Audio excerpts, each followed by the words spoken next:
Never panic and sell your stocks, never panic and sell your home, and you don't know what's going to happen. So never make decisions when you are highly emotional. Like, just give it some time. Right.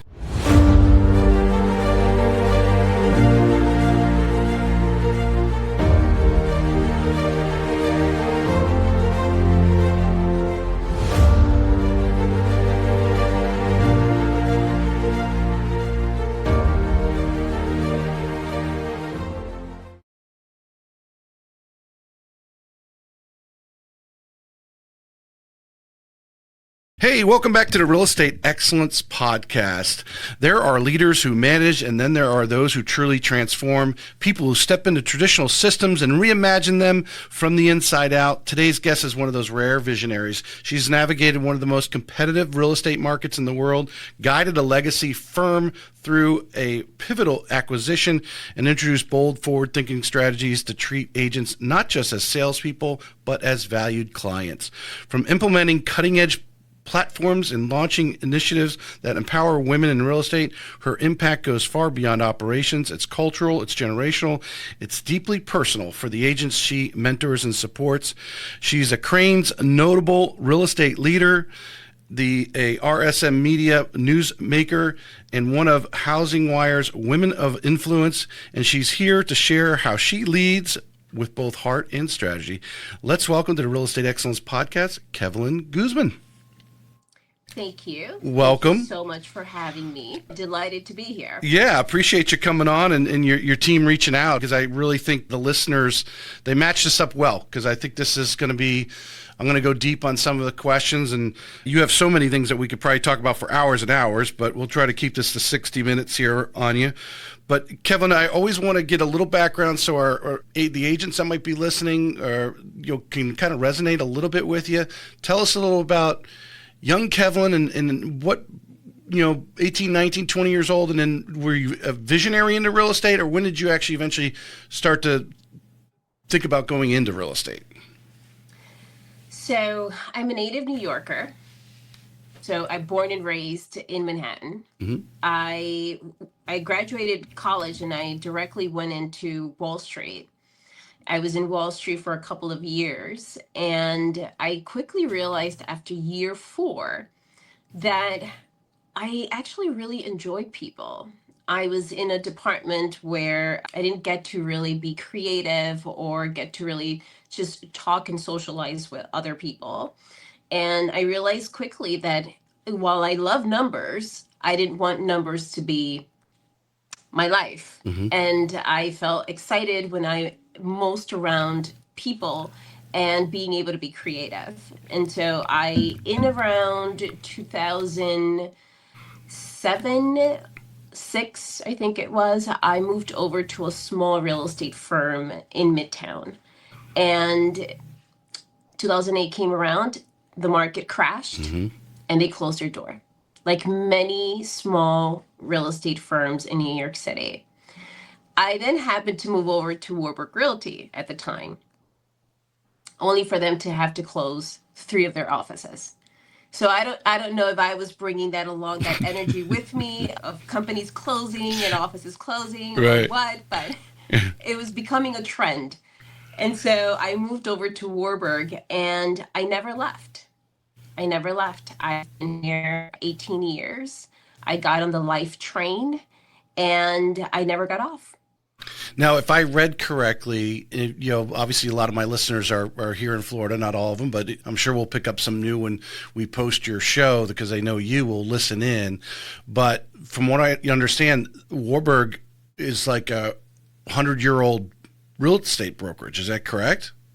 That's correct. It's been around a long time. And the real estate landscape has changed so much. And what has ended up happening here, a lot of the smaller boutique firms just could not make it on their own anymore. We were actually the last standing boutique firm in New York City to be acquired. And so we were acquired by Coldwell Banker, which has been phenomenal for us. We have the powerhouse behind us, the global network, which is really the reason why we wanted to do this. And so I was really a key person during the acquisition process. And we had every company out there make us an offer. And we ultimately decided for Coldwell Banker. And that's who we are today. We're Coldwell Banker Warburg. Right. Since we're on that topic there, kind of give us I know it's hard to go into details because, again, we could talk for hours probably about just this acquisition there.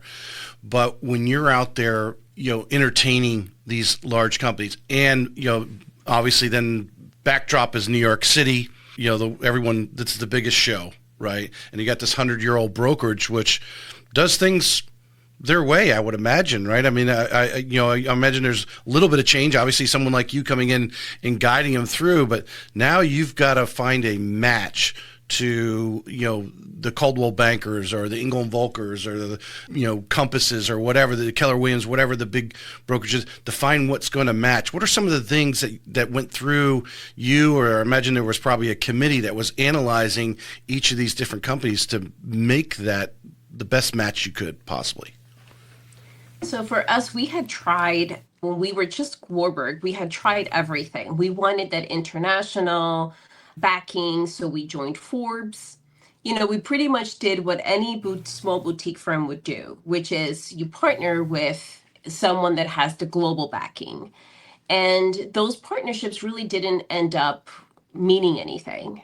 And so what was great about Coldwell Banker is that they actually have physical offices in over 48 countries. And when our agents are traveling and networking, whether they're in Paris, Dubai, Greece, they get to actually pop into an office and network. And that was something that for us was important because we had tried everything else before. And it was sort of like, okay, we pay this company, X dollars to put their name and we tell people that we have this global connection, but in reality didn't quite mean anything or translate into business. And so that was one big thing for us. The international flair, we get a little bit here in Jacksonville, obviously not like you, or South Florida, right? I imagine Miami and New York are two areas where there's a high level of international clients. Because it's Florida, we do get some international investment. But how important is, obviously having that international, because, what percentage of the clients, does Manhattan have that are actually foreign investment, foreigners coming in, whether they're, the big business people or whatever, buying units there? What is that, 50% of what is going on, or give us a little perspective? I would say it's about 65%. I'll give you an example. We had a listing and the buyer came through the Coldwell Banker network, a Chinese buyer, all cash. And they pretty much needed to close before the end of the year for feng shui reasons. And so we have a lot of that too. Yeah. Oh, yeah. One of the things for us when we're dealing with international buyers, some can be French, some can be Chinese. The contract numbers have to match whatever the year number is. So there's a lot of things that go on with an international buyer that most people don't speak on. But that buyer came through the Coldwell Banker network, the global network. Right. That's actually interesting because I imagine you guys probably, where your lunch and learns in New York City, maybe someone coming in from that culture, teaching the agents some little tidbits about the culture when it comes to things like that. Absolutely. And also, we need to have someone that speaks, different languages. That is really important. And so the global network, the international network in New York City is really important for those reasons. And so when we don't have an agent that speaks a specific language, we have to go outside and we work with a vendor that has translators. Right. All right. So let's go back to 2006, 2007. You're getting into real estate. You come in as an agent, or tell us about your first couple of years there. Come fighting through that. So it was really just operations. And what I find has led me to become the best leader were all those years of boots on the ground, really helping the agent set up their business, strategize, create the infrastructure. And so that really helped me succeed in what I do today because I was boots on the ground. I really understand the details, the how to run a business. And I always say to our agents, you're the CEO of your business. Hmm. You're running your own business. And so when you think about what you need for your infrastructure, whether it's accounting systems in place, whether it's a CRM, you have to build a solid infrastructure for your business. And yes, the company is great because we're going to support you and we're going to, hopefully, the company that you're with is providing the resources and beyond what you could do for your business.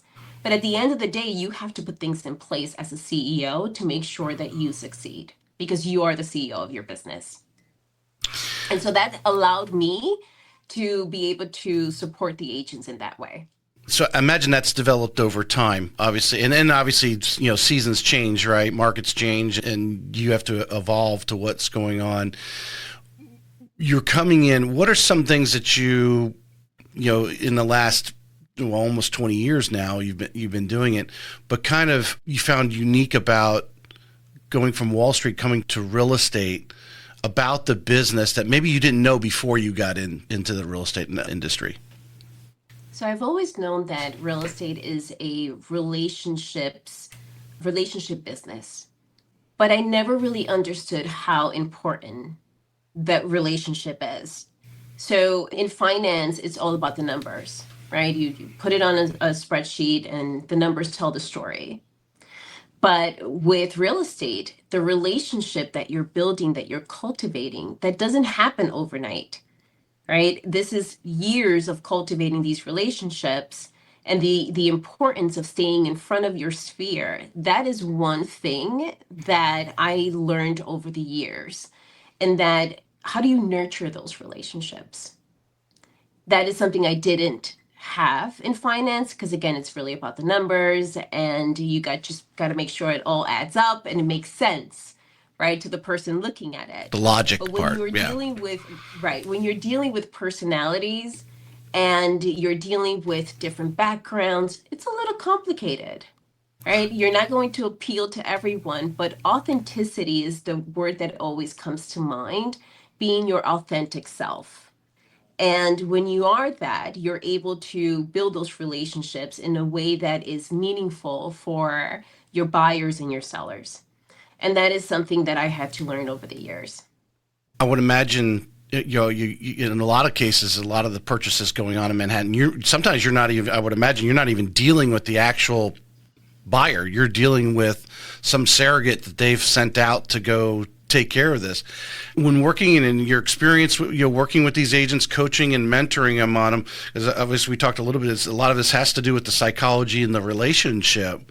But where I think the typical agent across the country is thinking about, I'm dealing with, Mr. and Mrs. Smith or whatever. They're from here or from some other country, and here's their culture. But they hired this surrogate who they're not going to be living there. How do the agents work that from that standpoint of building the relationship, and yet the ultimate decision maker is someone who they might not even see until if they ever see them?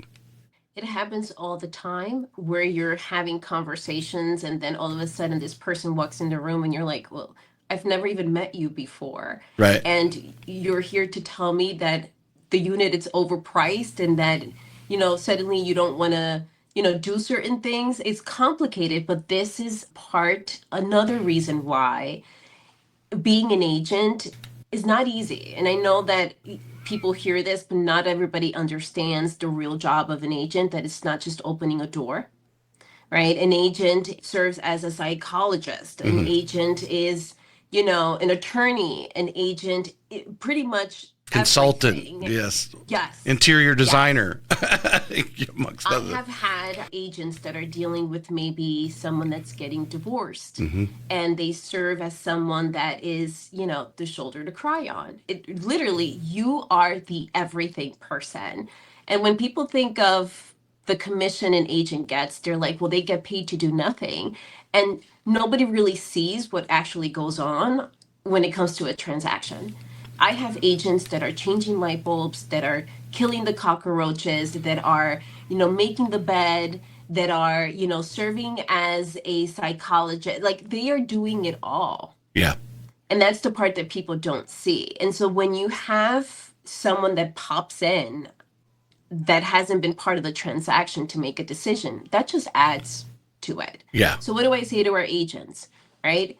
You lead those conversations the same way that you're leading it with the seller or the buyer. Our job is to inform people, to give the facts. Start with the facts, right? Try to remove the emotions from, because look, at the end of the day, a seller or a buyer are highly emotional. This is probably maybe the biggest transaction they will make in their entire life. And so what the agent does, they come in and they stabilize and help them make the right decision. And so I always say to our agents, when you're dealing in a situation like that, your job is to provide the facts. When you first got started to where you are now, what was the job description originally when you came in to Warburg at that time, and what you were doing to what you have evolved to what you're doing today? So when I came in, and I'll spare you all the details, but when I came in, it was a hard job because I came in 2008 when they were closing. I was given the task to close 3 offices and lay off 20 people and clean up a mess. And then our IT system started falling apart, and I was the catcher. And I basically and there were many other things happening behind the scenes, but I came in to clean a big mess and help with the infrastructure. I was in the office till 11 o'clock on most days, and I was working the weekends, but I felt passionate about what I was doing, and I loved the people that I was doing it with. And so for me, my job was to basically, I've pretty much done everything you could possibly think of. How many From agents? being an IT person and helping move co-locations to closing offices to hiring to firing, I've pretty much done it all. How many agents are you, or has it evolved over time? And how many agents are we talking about that fall under your umbrella as the operations? So back then, we actually had a lot more. About 15 years ago, we had about 145. We've always been very boutique, no more than 160. And so today we have 125, but we've ranked a top 10 brokerage in New York City. Under my leadership, we went from number 10 to number 8. And so we've made some big, we've really done some great things here under my leadership. And even before my leadership, I was part of what was happening at the company. So whether it was then or now, we had 5 offices, now we have 2. But that really is being dictated by the market. A lot of the companies today don't even have office space. Right. They have like one small space. So the industry as a whole has also changed. Yeah. You had on here, and I want to lead with this as we start to kind of dig into the different subjects that ChatGPT helped me break out for you. This has the agents are not just salespeople, but as valued clients. Explain that to me. So agents, I always say, don't ever look at the transaction. This is never about the transaction. This is about valuing the people that you're working with. And I treat our agents that way. See, our agents, in my eyes, they're not here to just produce. I have deep relationships with a lot of our agents. I see them as people that are doing hard work and that are out there providing a high level of service. And so I never see our agents just as a transaction. And look, I will say this. A lot of the agents here have been here 30, 40 years. Wow. Have been here 18 years. No one's left, no matter how hard and rocky things have gotten, no matter if they don't agree with certain things, they've remained here. And I want to say, and I want to believe actually, that I have something to do with that. And it's the way I treat them. Well, that's how I want to lead in, kind of bring that out there for you. If you were, no matter where they're at in the country, there's some cornerstone things that obviously a brokerage needs to do. They need to recruit and they need to retain if they want to grow in any way. What do you think, if you were I imagine you spoke at Inman. I don't know if you spoke about this or just any place you're around the country, just speaking to generalized brokers, and obviously, if they're big enough to have someone over their ops, what are 2 or 3 things that you feel is important that every brokerage should be bringing to their agents? So it used to be the brand first, and most companies are like that, right? So even when you do your own marketing, you have to focus on the brand first. And I've changed that a little bit here. We make the agent the brand first, because think about it. If you wanted to do business, you've created your own business, and people are coming to you to list their home because they trust you. They trust you, not the company, right? And so no matter where you do business, they're going to follow you. And so I always say that the most important thing to do is to put the agent's brand first. And if somebody were to ask me, look, I'm interviewing with different companies, like what are some of the things that I should be on the lookout for? And I would say, number 1, would they put your brand first? Number 2, what kind of support you're going to get? Today, most of the support is done over a computer. Yeah. You never meet the marketing person. You never meet the IT person. If you ever have an issue, you just send an email and they'll send you a YouTube link and cross your fingers and hope that you figure it out. And hopefully you will, right? Right. But you want to align yourself with a company that actually does provide the white glove service. Because if they do it for you, they'll do it for your clients. And that's something to keep in mind. If your client ever needs, a marketing plan that's above and beyond, you want to be able to have the team to back that up. Right.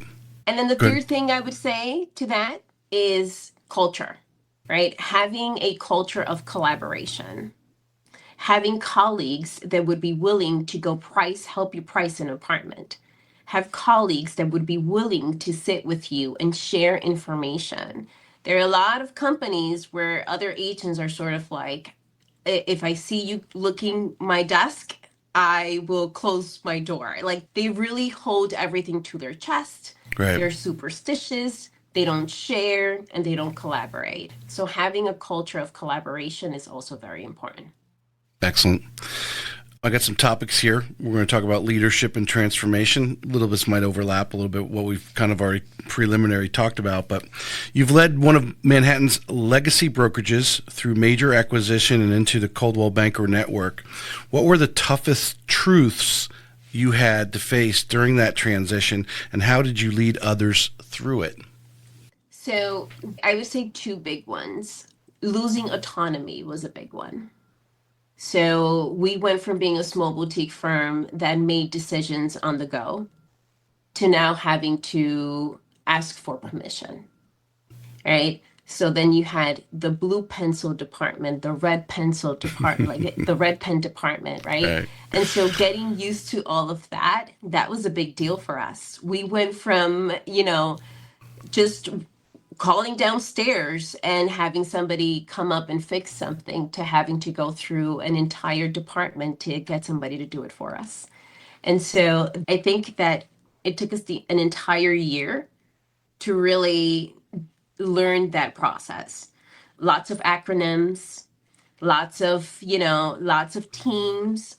Today, I am grateful for those teams because now that we know who they are, they really help us on our day-to-day. And so, but at the beginning, that was one of the biggest things for us. Having to say to an agent, well, we're going to get back to you tomorrow on that. Today, it's a little different. This goes back to the treat agents as clients topic we were on.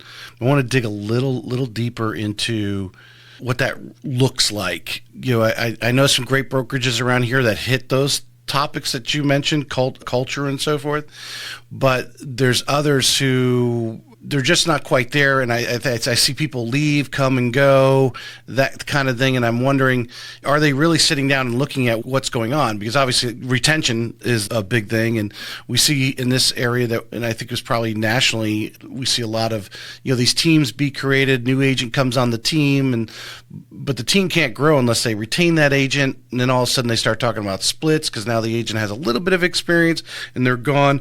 Talk a little bit about the structure, the support, the training that is necessarily, because I imagine it's constantly changing. Now everyone's talking about AI and we talk about CRMs, and I think 90% of the people don't ever really leverage the CRMs as they should. As far as that, they train all day long, but actually getting it to work. How do you put all that in and get everybody hitting on the same page? So one of the things that we do, we have strategy sessions with our agents, and that happens on a quarterly basis. But in addition to that, we tend to host a lot of trainings as well. But here's the thing I will say. A lot of the agents come in to speak to me, especially when their business is down. That is the moment where every agent comes in to talk. Yeah. Right? Because if my business is down, that's because the company is not doing something right? So these are the perfect conversations, because then we get to say, okay, so what was the strategy that we did Q1, and what worked and what didn't? What should we repeat in Q2, right? So that could be something as simple as maybe postcards didn't work in Q1. Maybe we mailed to the wrong building. Maybe, we got to look at what you were doing before and then we tweak it. That's the level of support that we provide, right? It is not just, okay, well, look, let's just throw everything at the wall and hope that something sticks. It is looking at what we did before and what's changing today. When AI first came out, I had a lot of resistance in our office. Everybody was like, well, look, I don't really want to try this. I'm not interested. I don't even know how to work it. It's not part of my business. My clients don't need it, right? Okay, great. And then we came out and said, all right, well, why don't you try using AI to write your property description? I am not implying that you're going to take it word for word. What I'm saying is, let's just see if it helps us speed up the process a little bit and give us some ideas. And then agents were like, oh my gosh, AI actually did the perfect property description for me. And now they live by it, right? So it's kind of like, it's just being open to embracing technology and embracing, because it's the way we're not looking, it's not going to replace you, but it can help you. And anything that can help you speed up the process or make you better, why not, right? And so we're constantly having conversations with our agents about how to get better at what they do, but also how to support them. And we get them to a point where we get them thinking, okay, so you did this in Q1, let's try something else in Q2.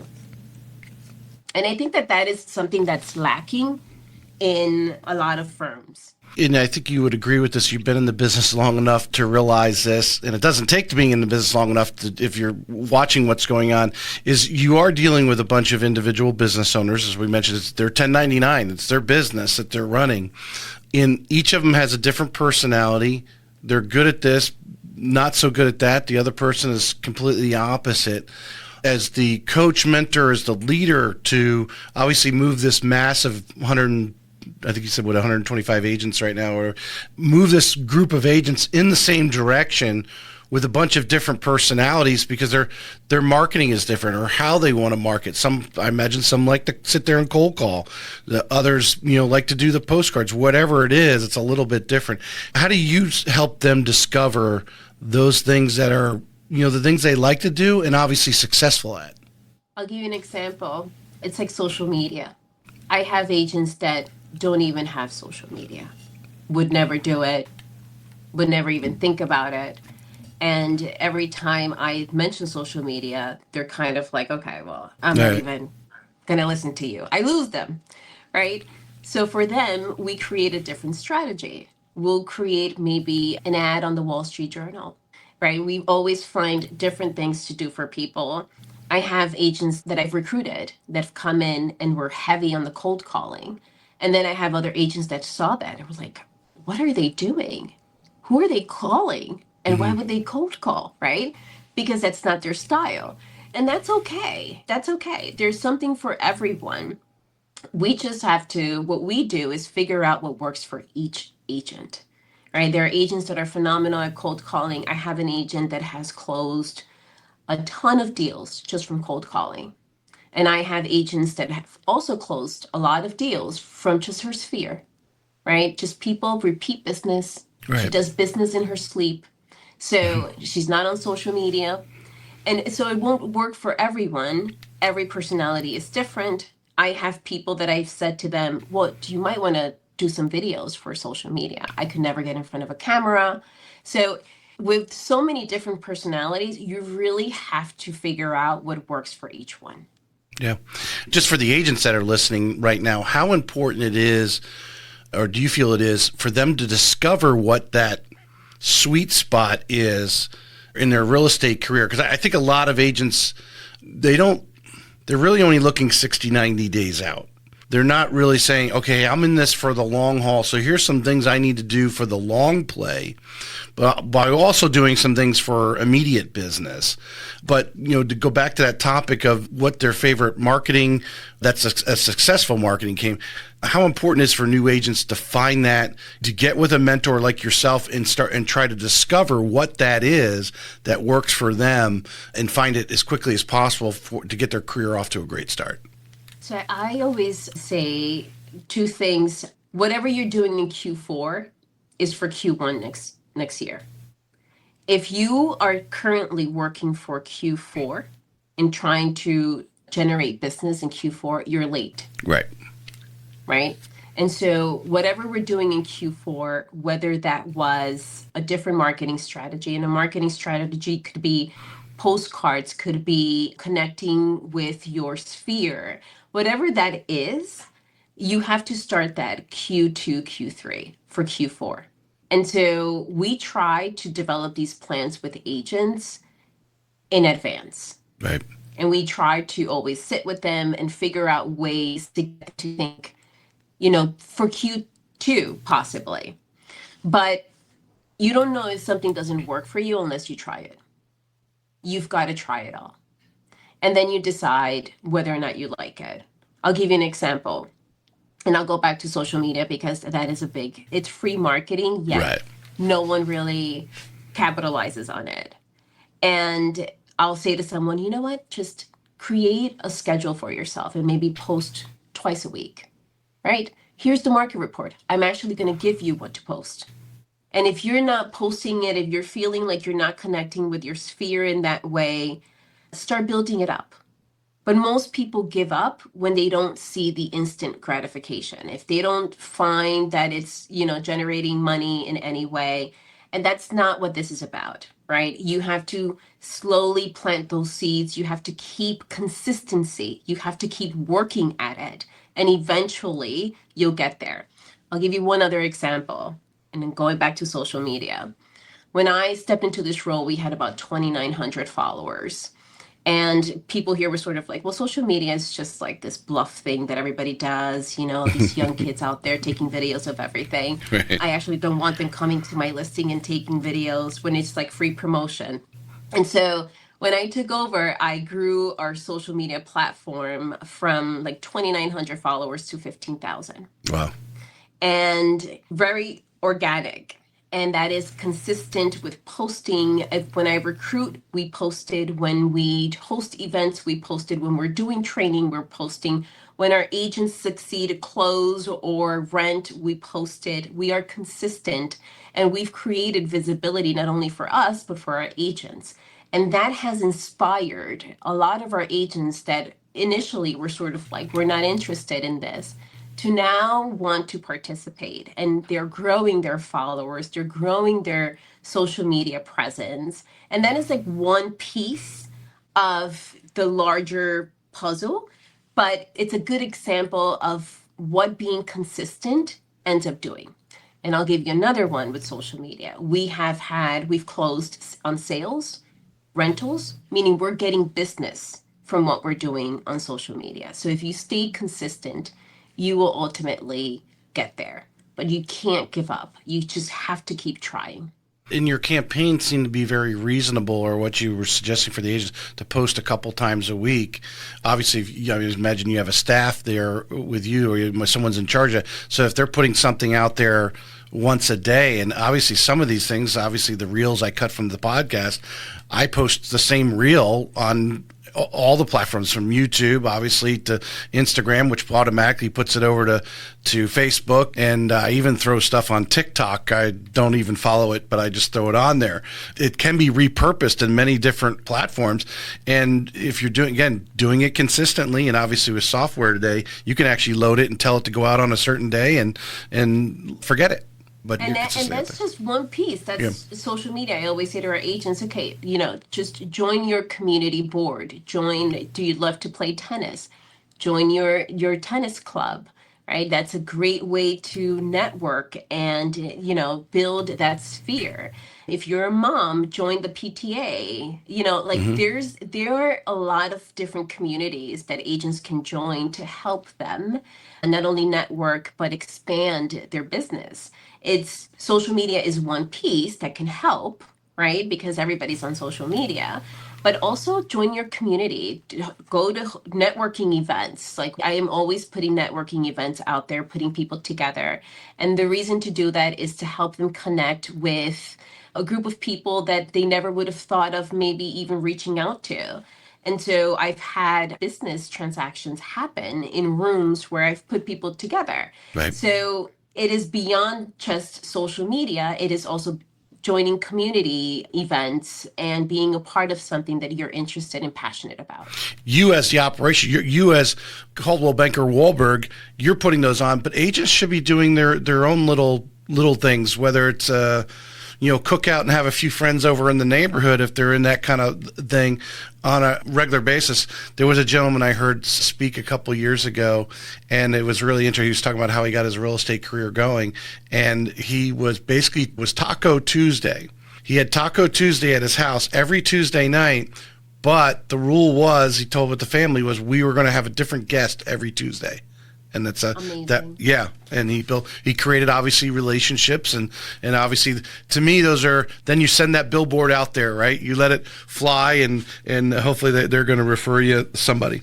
All right, and because you broke bread at their house, that obviously helps build the relationship right there.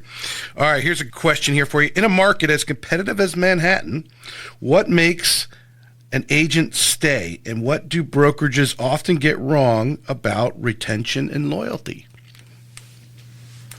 So most brokerages, what they get wrong is that they think that money fixes all problems, and that's not true. It's not always about the money. I've seen at other firms agents leave because of, maybe something wasn't fair.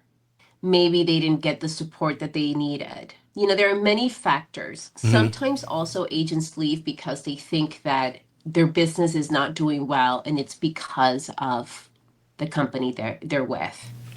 But the successful agents are the ones that are trying everything and tapping into the resources. In a competitive market like New York City, it is, as a firm, you really have to throw everything out there, and you have to stay at the forefront of innovation. And if you don't, your agents will leave you to the company that they think has all the sizzle and no steak, right? Most people look at, even the social media following and think, well, that guy must be doing really well. And it doesn't always mean that they're doing really well.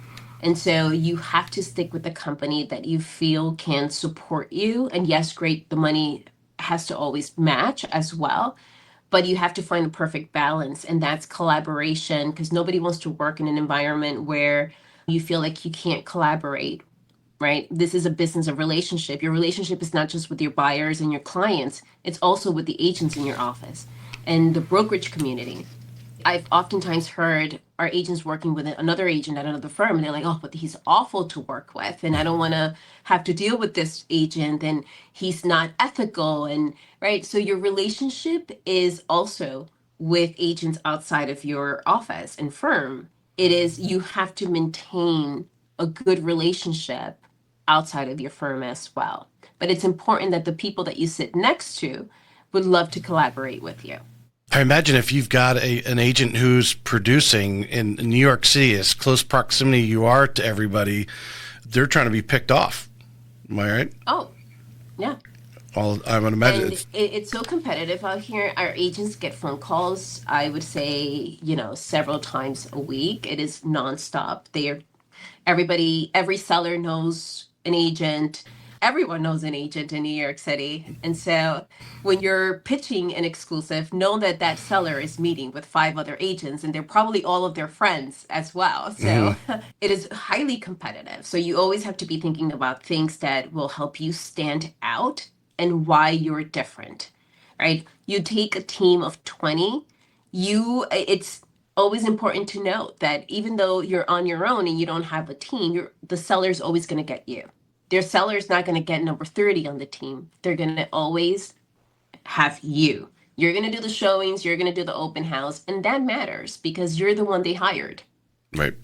How do you sense, we mentioned, agents might look to go because maybe their numbers aren't good and they think it's because the company, their brokerage that they're with. But as a leader in your responsibility is retention, for those who are out there, the brokers that might be listening, what are some things that you pick up on and say, I got this agent, maybe you want to get rid of them. So you're like, hey, if you leave, great, no problem. You're poison apple. But I imagine there's some agents who might be just in a slump or whatever. What are some signs that you pick up on that you need to reach out and bring them in and coach them up a little bit and get them back on? So one of the things I do, there are keywords that you hear agents say, and you're like, sort of like, okay, this person's not feeling too warm and fuzzy. Words like, I'm having a terrible year and I just feel like the marketing department hasn't done enough, or I'm not getting the visibility that I need. And so when agents start saying that, then you need to come in strong. And normally what I do is I'll meet with the marketing department and I come back with a plan. And I'll say to them, why don't we try these 3 things? Let's see how it works out. And then we can have another conversation in 2 or 3 months. But let's give this a try. I don't just like to sit there and say to them, well, let's really talk about the kind of year you're having and what you've done. I come in with a strategy and see if they're open to it. But I think that you, as a leader, there's things that agents say that right away they're not happy with the brand. And so it is up to you to come back with something meaningful. It might be like AI. They're not asking the right question the right way. Right? Exactly. They're not even calling. Exactly. They're not even calling marketing and actually going, "Hey, can you help me with a plan or anything?" Going a little bit into the innovation that you brought. Coldwell Banker Warburg is known as for blending legacy with innovations. What tech or tools have you introduced that are truly changing the agent experience?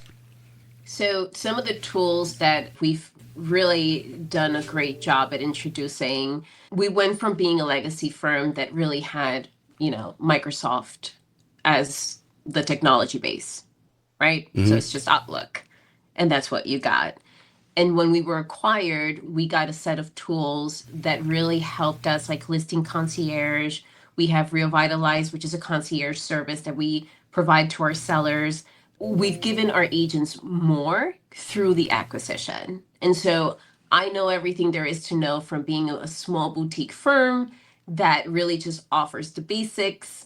Great white glove service, don't get me wrong, but in terms of tools, didn't really provide what most of the larger firms are able to do. And so when we were acquired, we were able to give them more. AI is built into our system, right? That's wonderful, right? Because today everything has AI built into it. So you want to be with a firm that's already using some of those tools. We have Canva, an enterprise account with Canva. Right. So there are a lot of tools that we've been able to give to our agents that before we weren't able to. And so staying ahead of what's coming out is really important. But what's wonderful is that we're not doing it alone. We have a powerhouse behind us that's helping us accomplish that as well. When you're out trying to recruit someone over to you, whether a new or experienced agent, I think we use the term technology wide open. Everybody's going to tell me that their brokerage has got the best training, and we got the best technology. What are some things that, for the small boutique brokerages that are still out there that don't have the budgets, from a national basis to bring in the latest and greatest always? What recommendations would you be making to them in their selection of what tech the agents are wanting right now So or needing? Most agents want a CRM. That's the number one big thing. The one thing you hear is that other companies, and I don't know this to be true because I've never seen it, but I hear other agents say, well, this company's CRM integrates with the lead gen platform, and every day I come into my office and I have a new lead on my calendar to call. Great, right? But, is that lead legitimate, right? Right. Or is it Mickey Mouse on the other end, right? So you have that. But as a smaller firm, how do you compete with those bigger firms? I think the thing to focus on is the CRM aspect of it, because that allows the agent to automate a lot of things, like sending out reports to their sphere. You can get a CRM to do pretty much everything for you while you're out getting the business. And so I really strongly believe in a good CRM system and your marketing plan. The big thing that I see in the industry right now is agent taking photos with their iPhones and then creating their own postcards, and then with a blurry picture, and understand that that represents you and your brand. Yeah. And it's a serious problem out there. And look, iPhones are great, and the quality of photos and what it can do is amazing. But please, let's not do that, right? Let's just try and figure out a better way to service our clients by hiring a photographer, that sort of thing. So not cheaping out in certain things is really important for a small boutique. And if you have the most critical things, which is a great photographer, a great videographer, a good CRM platform, I think with those three things, you will be helping your agents succeed. When you dig into CRM, do you have somebody, because you seem to be obviously running operations, you're a process person. You're looking at how, things are going through. And what I've noticed in 20 years of being in the business and experiencing different CRMs at different lenders that I've worked for, the CRM can do far more than you ever can imagine the average person thinking of using it for. There's 2 or 3 things that, hey, I like to do this. I want, postcards. I'm going to send, posts on social media, whatever those handful of things. But it does a lot. It does a lot of things because all their customers want different things. So it can do a 1,000 different things when you're only going to use it for a handful. But what I find is you go to these trainings, and they're training you on the CRM, and they're talking about 100 different things to the point it gives everybody analysis paralysis. And I've often wanted to recommend have somebody in marketing that's all they do, and they're going to call the individual loan officer and say, what do you want your CRM to do? Oh, you want social media postings once a week, 3 times, whatever it is. You want this, you want that. And obviously, because a lot of those things you can set and let it run and do its stuff, where a lot of times they drop it, in our case, the loan officer, but in your case, the real estate agent, put it on them to think of a marketing campaign or what's the latest, Facebook post they can put out or Instagram thing that marketing's sitting there creating, but no one's really using because no one really is spending the time with the CRM to really push the buttons and make it work and get the full service of what it can do. And this goes back to it's not for everyone, right?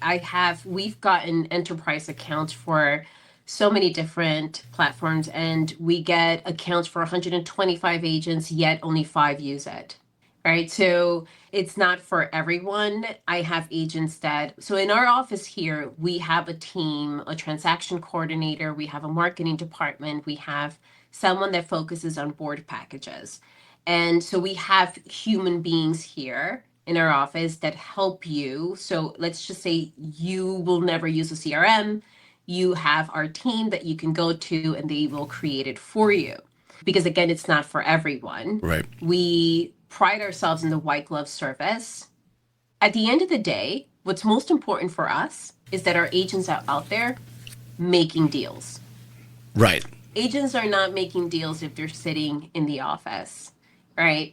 Let us take the administrative part of the transaction from you so that you can get the deal done, so that you could be out there getting more business. So at the end of the day, for me, I always say it's like AI. AI is not going to solve all our problems. It's going to help the process, similar to a CRM, similar to all these other technical tools. It's not going to fix the problem, but it will make it easier for us. And that really, if you can get something to take 10% off of your plate, then you're winning. But at the end of the day, you have to look over what it's doing. You have to set it up. And if the company you're with has a team that helps you do that, even better. Leverage it. Yeah. Yeah. Women in real estate. Next topic here for you, because I know it's big for you. You launched the New York City chapter of What Moves Her. What conversations are women in leadership not having enough in real estate, and how can we change that? So this is an interesting topic because we have a lot of women in the real estate industry. And it used to be where women did this for fun. They had babies and then they're just sort of like, okay, let me just figure out something to do, keep me busy. And real estate seemed to have been the place to keep busy. And a lot of the women here came from that time, the time where they were like, I had my third baby and I just need to get out the house. Right. So let me just do a couple of deals a year. And then it morphed into something much bigger. And there is today a lot more men in the industry. However, women, there seemed to be almost like a gap where sometimes women are communicating the same thing. Let's just say, I'll give you an example. And I've seen this happen a lot, where they have a seller and the husband is the decision maker. And sometimes the husband wants to hear from a male agent. And even though that male agent is saying exactly the same thing the woman is saying, somehow he only hears what the male agent is saying. There's still some of that happening Oh, yeah. today. Yeah, for sure.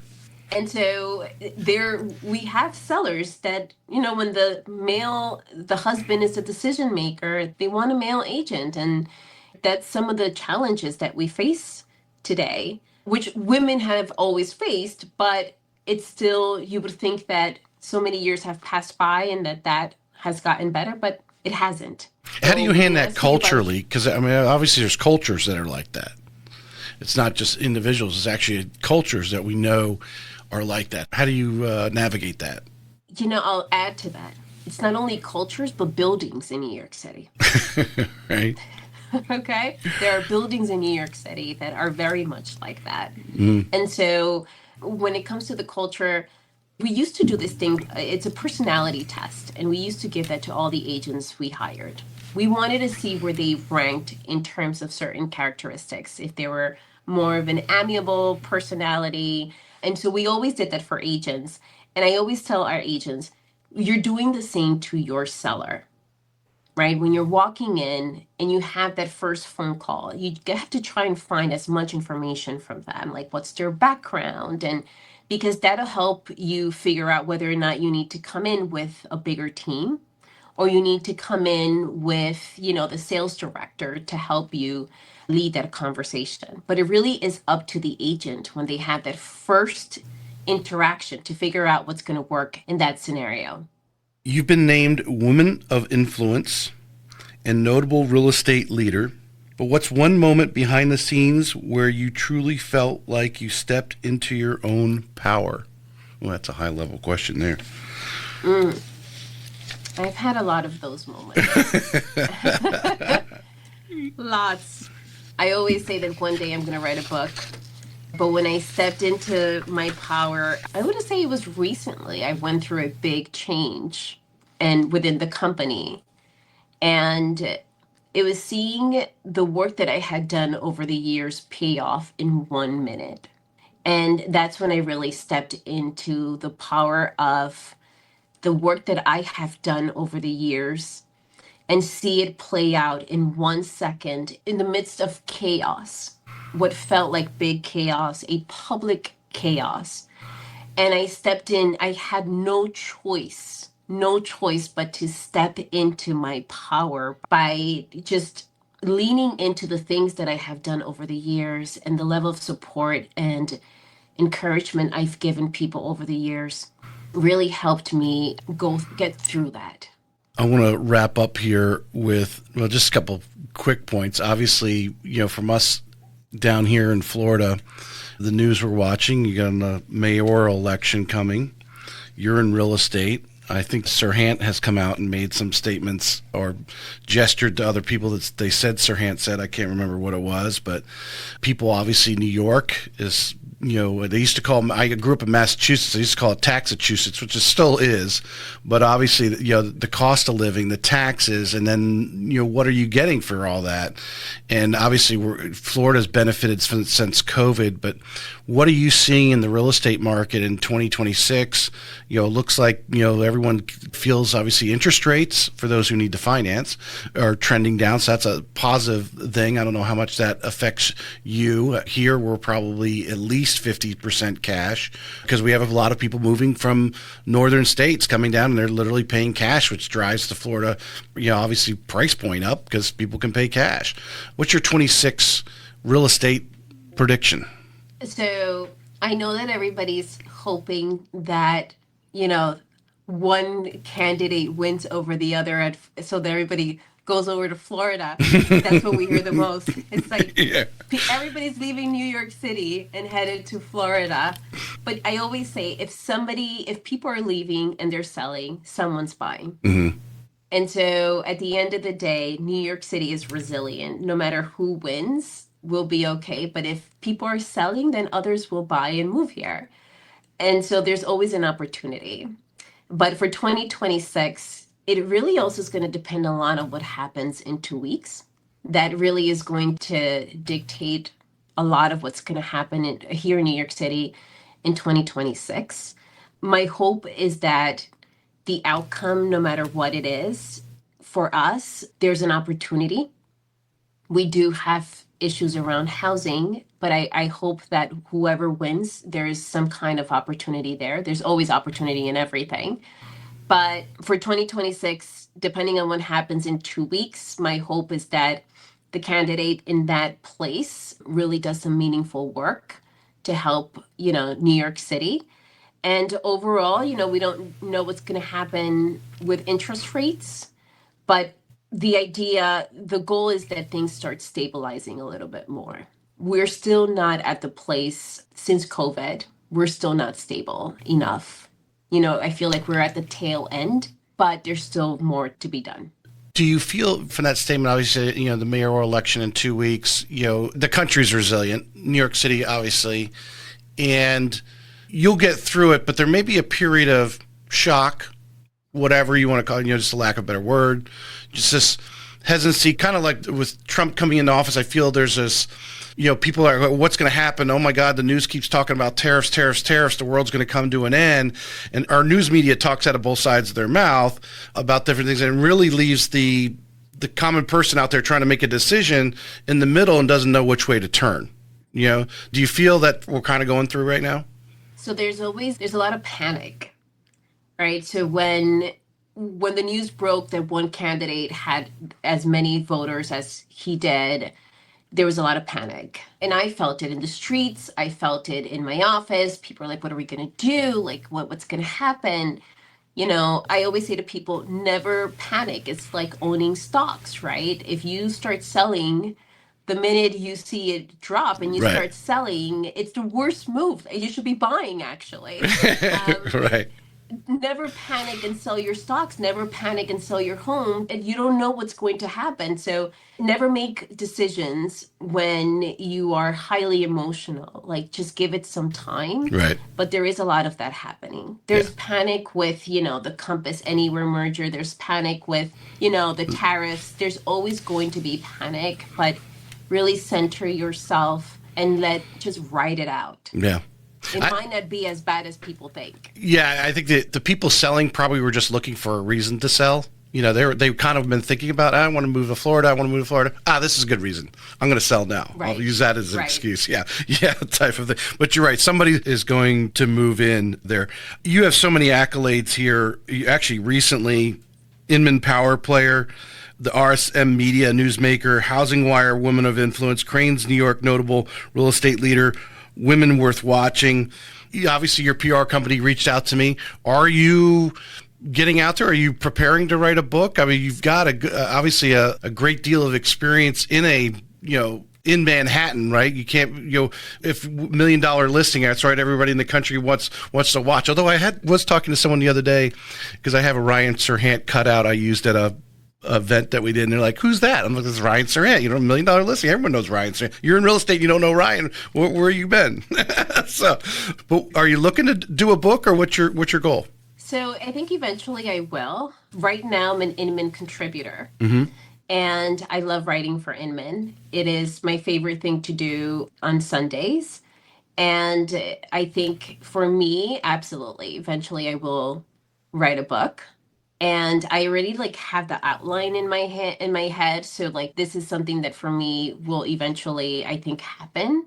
And a lot of those awards at this point, I am getting them just purely out of the things that I am doing in the community. It's interesting. It's fascinating how that's all happening. People see what I do through social media as well, right? When we get back to the topic about visibility, the things that I'm doing is very much front and center. People see it, people hear it. And these accolades are now just organically happening, which I'm thrilled about, because the work that I am doing is beyond just real estate. It's my passion. And so hopefully maybe one day you'll get my book. Excellent. Or, there's more happening, but you'll see me around a lot more. That's for sure. Well, I think, as more and more I spoke to you today, the person I think that needs to hear that, I mean, all real estate agents hear, but there's a lot of leaders out there, or operations people, or the boutique broker, where the broker's kind of doing operations and all the above, to listen in or even reach out to you, follow you on LinkedIn. I know you post there a lot. I don't think people use LinkedIn enough. I've been posting about there'll be a blog about you on LinkedIn as well as on my website, but to reach out and start following you, and then to kind of write almost like a textbook, because I think it would really help, especially new people getting into the leadership positions within real estate, because I think there's too many out there trying to recreate the wheel, so to speak. And you don't really need to recreate the wheel. All you need to do is just bring your authentic self. That is just, and be passionate about it. I don't see this as a job. This is not a 9 to 5 for me. Our agents work 7 days a week. I work 7 days a week as well. And I enjoy it. I enjoy every minute of it, and I wouldn't have it any other way. I'm passionate about it. Everything I do is not work.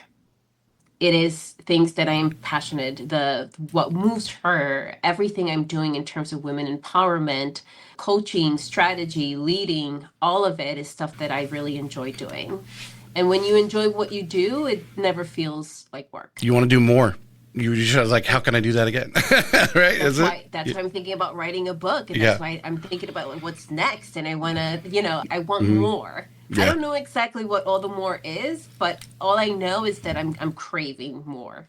I appreciate you coming on today. Is there anything else that you'd like to add to us that maybe we didn't cover? Is there any topic that you feel that... We've covered it all, and you have been amazing. Thank you for having me. I appreciate that. I'm going to shut off the recording. If you could stay on just for a moment, I got a semi-personal question to ask you, so hang on there. All right. Thank you, Kevelyn.